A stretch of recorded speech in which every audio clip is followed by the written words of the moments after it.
In today's video, I'm going to teach you how to build an agent from scratch and explore Gmail triggers. To begin, head into your workspace and click on the Agent section.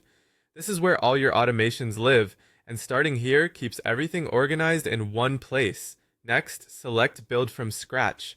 Choosing this option gives you full control over the setup, so you can tailor the agent to your specific needs rather than relying on a template. Now, type the agent name. Pick something short, clear, and action-oriented so it's easy to find later.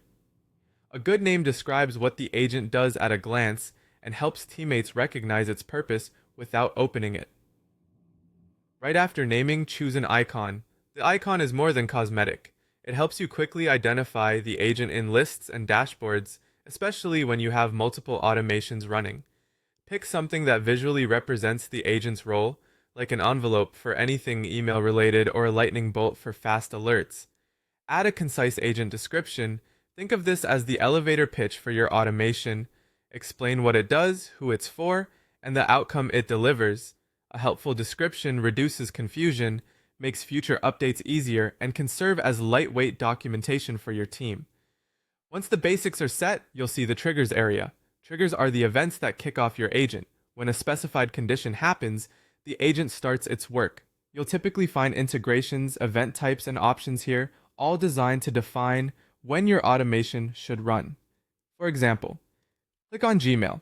This opens a detailed view that shows the kinds of events the integration can respond to, such as new emails in an inbox, messages matching certain filters, or updates to labels.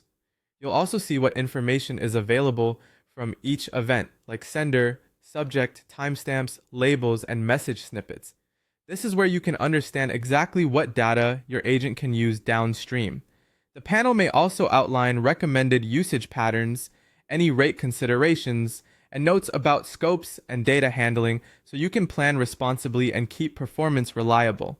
Take a moment to read through the available fields and event options. Think about which event best represents the moment your agent should pay attention to, and verify that the displayed fields line up with what you'll need later, such as identifying the sender, extracting subjects, or scanning for keywords.